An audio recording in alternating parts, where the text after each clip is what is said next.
ان کے لیے خاص اشارے اللہ کریم جو ہے وہ دیتے ہیں۔ تو پہلے ایک بات جو ہے وہ اپنی ذہن نشین کر لیجئے، جان لیجئے کہ زندگی اس اندھیری سرنگ کی مانند ہے کہ جس کے آخر میں روشنیوں کے اجالے ہوتے ہیں۔ بے شک شروع میں وہ تاریخ نظر آ رہی ہوتی ہے، لیکن جو اس کی منزل ہے وہ آپ کو روشنی کی طرف لے جاتی ہے، اور یہ اجالے ان لوگوں کو نصیب بن کر ہی رہتے ہیں جو اپنے ہاتھ میں نور ایمان کی مشعل کو تھام کر جو ہے وہ آگے بڑھتے ہیں، اس یقین سے اپنے سفر کو شروع کرتے ہیں کہ اللہ انہیں کبھی گرنے نہیں دے گا، اور اللہ ان کا ہاتھ تھام کر ان کے دل میں بصیرت کا نور عطا کر دیتا ہے،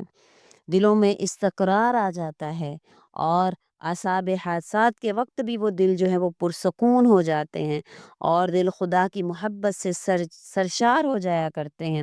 اور یاد رکھیے کہ کچھ نشانیاں ایسی بھی ہیں کہ جو ظاہر کرتی ہیں کہ اللہ تمہیں زوال سے نکال کر جلد ایک نیا عروج عطا کرنے والا ہے، اور جس کی اکثر نشانی تو یہ بھی ہے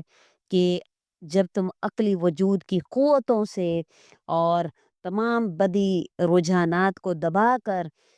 نیکی کے رجحانات کو ابھارتے ہو اور اپنا تزکیہ نفس کرتے ہو کہ اس کی اقتدار اعلیٰ سے وہ نعمتیں آپ پا جاتے ہیں جو آپ کے عروج کا باعث بنتی ہیں۔ بے شک اللہ تعالیٰ قرآن کریم میں فرماتے ہیں، فلاح پا گیا وہ شخص جس کے نفس کو اللہ نے پاک کر دیا، اور نامراد ہوا وہ شخص جس کے نفس کو اللہ نے دبا دیا۔ جانتے ہیں جب آپ اپنی زندگی کا پودا ٹھیک اس کے مزاج کے مطابق آب و ہوا میں لگاتے ہیں تو پھر جو ہے وہ نہ صرف پھلتا پھولتا ہے بلکہ بہترین سائبان بن کر جو ہے وہ اس کی چھاؤں سے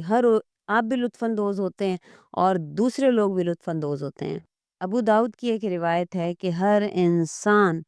دنیا کو اپنے خیال، عمل اور محرکات کے چشمے سے دیکھتا ہے۔ اگر تمہارا عمل اچھا ہوگا تو محرکات صحیح ہوں گے، اور تمہاری فکر پاکیزہ ہوگی تو پھر دل کا آئینہ بھی صاف ستھرا ہوگا، اور لیکن جس کا آئینہ جو ہے وہ میلا ہو جائے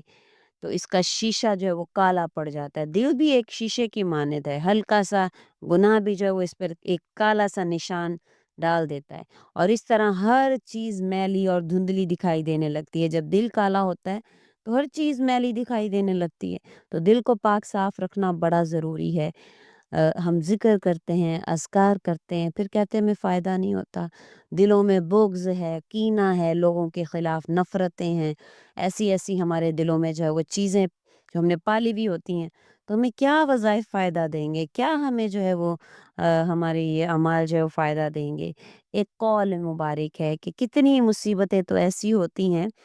کہ جن سے دل تنگ ہو جاتا ہے، ہم تنگ ہو جاتے ہیں، لیکن اللہ ان مصیبتوں کو ختم کر کے اللہ تعالیٰ اکثر ایسا عروج عطا فرما دیتے ہیں کہ جس کا انسان گمان بھی نہیں کر سکتا، آپ کے وہم و گمان میں بھی نہیں ہوتا۔ جانتے ہیں کہ آپ کو زوال سے عروج عطا ہونے کی جو ایک نشانی یہ بھی ہے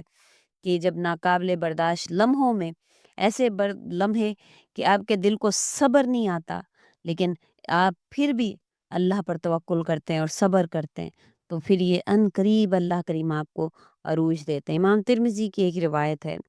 امام ترمذی فرماتے کہ بہترین عبادت تنگی سے دور ہونے کی امید ہے، کیونکہ جو عرش والے سے خوش گمانی رکھتا ہے تو وہ کانٹے دار درخت سے بھی جو ہے وہ ایک اچھا پھل توڑ لیتا ہے۔ جو ایسا ہے یہ امید، اللہ سے امید رکھنا، اللہ تعالیٰ سے اپنی امیدوں کو جو ہے وہ وابستہ رکھنا، اچھی امیدیں رکھنا۔ اگر آپ چاہتے ہیں زوال ختم ہو، عروج آئے، تو آپ کو اللہ سے اچھی امید رکھنی چاہیے، اللہ پر بھروسہ رکھنا چاہیے۔ آج کا جو ذکر جو چلتے پھرتے آپ نے کرنا ہے، جو آپ کو عروج جو ہے وہ عطا فرمائے گا، زوال سے نکالے گا، آپ کی ہر پریشانی کو ختم کرے گا، آپ کی تنگیوں کو دور کرے گا، رزق کے حوالے سے ہو، چاہے کسی بھی معاملے کے حوالے سے ہو، اچھے رشتے کے حوالے سے ہو، گھر میں ناچاکیوں کے حوالے سے ہو، اولاد کے حوالے سے ہو، کوئی بھی آپ کی پریشانی ہے، آپ نے چلتے پھرتے بس ایک مختصر سا ذکر ہے جو افضل ترین ذکر جس کو آپ صلی اللہ علیہ وسلم نے قرار دیا، وہ ہے لا الہ الا اللہ۔ اور اس کی سب سے بڑی جو خاصیت ہے وہ یہ ہے کہ جب آپ لا الہ الا اللہ کا ورد کریں تو پھر آپ تمام اپنے دل کے اندر جو بت ہیں، جو آپ نے غیر اللہ کے حوالے سے پال رکھے ہیں کہ فلاں سے بھی امید لگا لی، فلاں سے بھی امید لگا لی، تو ان بتوں کو توڑنا ہوگا، صرف اور صرف اللہ کی ذات پر امید رکھنی ہوگی۔ لا الہ الا اللہ کا مطلب ہے کہ اللہ کے سوا میرا کوئی معبود نہیں ہے۔ میری یہ جو پریشانی ہے، میری یہ جو مشکلات ہیں، مجھ پر قرضے ہیں،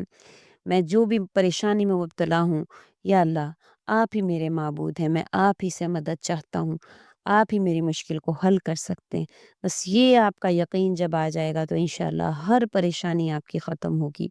وظیفہ کی اجازت طلب کرنا چاہتے ہیں تو کمنٹ باکس میں اپنا نام یا اللہ کے ناموں میں سے ایک نام، سبحان اللہ، ماشاء اللہ، جو آپ سے ہو سکے آپ لکھ دیں۔